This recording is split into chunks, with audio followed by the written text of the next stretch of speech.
Blueprint, one extra Richie V.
Okay, he's been dubbed the godfather of UK garage music. Tonight's guest is a world-renowned producer whose distinct sound was the catalyst to the so-called Sunday scene, the early days of underground garage raving, with such respected DJs as Tough Jam championed his sounds. And even though the music form has seen many changes over the years, our guest this evening has remained just as popular throughout, with his work enjoying a cult-like status from his league of admirers right here in the UK. From New Jersey, USA, welcome to Blueprint and One Extra, the godfather of UK garage, Todd Edwards. How you doing, Richie? Very well, thank you. Thank you very much for coming on the show. Oh, my pleasure, man. That. What's it been like, on your little trip to the UK so far? This one? Yeah. Good. I've been staying with EZ, so, yeah. And he's been looking after you. Yeah, we're very similar. He's got the same type of personality, so it's just like kind of hanging out with friends and playing some video games, hanging out, and it's been really nice so far. Good stuff. Okay, so Todd, you're based out of New Jersey. Mm-hmm. It's where you've lived all your life, am I right? Yeah. Okay, that's where you've created your sounds. Yeah. How does it feel to be called the godfather of a scene which is over like 6,000 miles away from your home? I find it to be all a blessing. When I first started out, I really was only looking to just become noticed, so this way when you heard my record come in on a mix show, you would know that's a Todd track, because I noticed like the earlier producers like Todd Terry, every time a record like his would drop, you would know it was a Todd Terry production. So that's what I set out to do. It caught on a little bit bigger than I had expected it to. So, it's amazing, man. And I try not to think about it too much because I try to stay focused on the music. But it's nice to know that that this accomplishment happened. I feel God's blessed me with that. Definitely. So, when were you first aware then that your sounds, were making a noise in the UK? How did you first find out? I would say, to be honest, the first real sign was when Saint Germain released a record that was giving shout-outs to different producers, and he mentioned me, and then that was, I don't know if that's going back like 6 or 7 years, and then like a week later they called up to do a Saint Germain remix. So that was like when I really I realized there was something going on, and it started really in the UK. Okay, what was your first Todd Edwards production or your first release onto vinyl?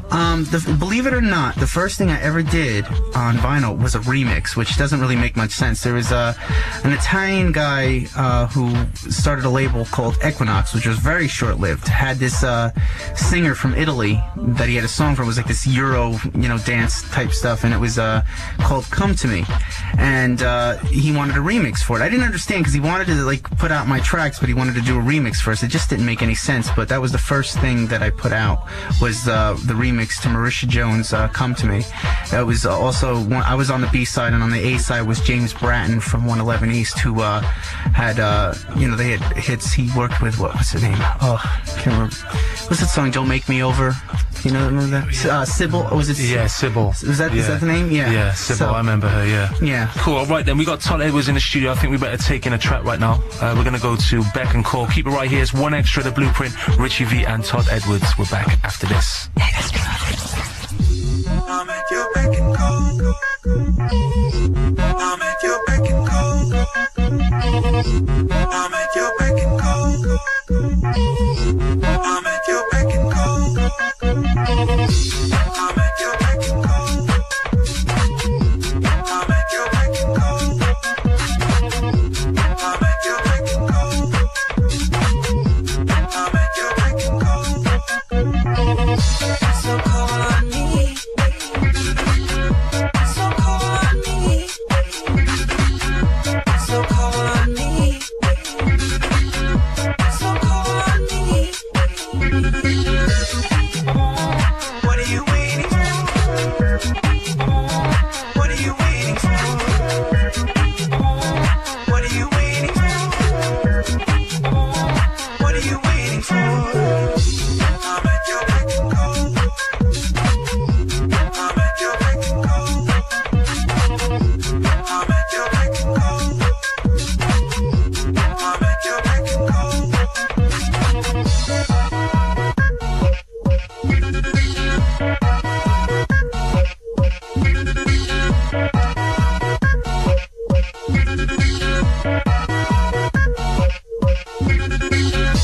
So call on me.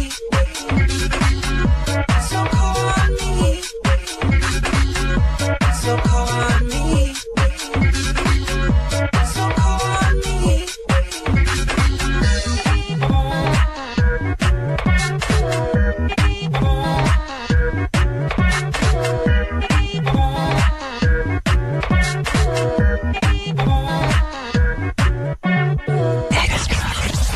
Okay, just in case you just joined us, you're listening to Blueprint with me, Richie V, and we got a very special guest with us tonight. We're very lucky, very privileged to have a Todd Edwards in the house. So you're overdoing the 4x4 gigs, yeah? And tonight you're going to be down in Croydon in South London. Yeah. So let's talk a little bit though about your sounds, because it's very distinct. The Todd Edwards sound is definitely very distinct. I mean, with your technique and creative sampling ability, many have said that you take the art form of sampling to another level. And so would it be safe to say that the sampler is the key part to Todd Edwards' studio? Definitely.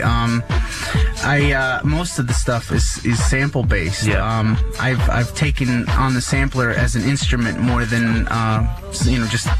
I don't look at it as just like taking samples. I usually put a sample on each key. You know what I mean? So you have like 60 keys worth of samples, and then like I have anywhere between 5 to 8 groups of key groups. So you're looking about like it could be sometimes 200 samples or so.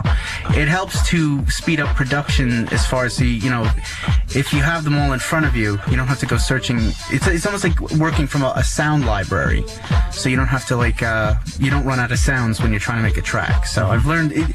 I guess that's the one thing when you kind of evolve as a producer, you learn different traits or skills that help to speed the process up. What was the first sampler then that you ever used or got your hands on? The first sampler, I should have it bronzed because it's is the EPS, the Ensoniq EPS. Real crappy sound quality, but that's what's I think established me in this industry. It's because it's so raw, and unfortunately the UK DJs like raw. And the sequencer on the sampler had such a good swing to it.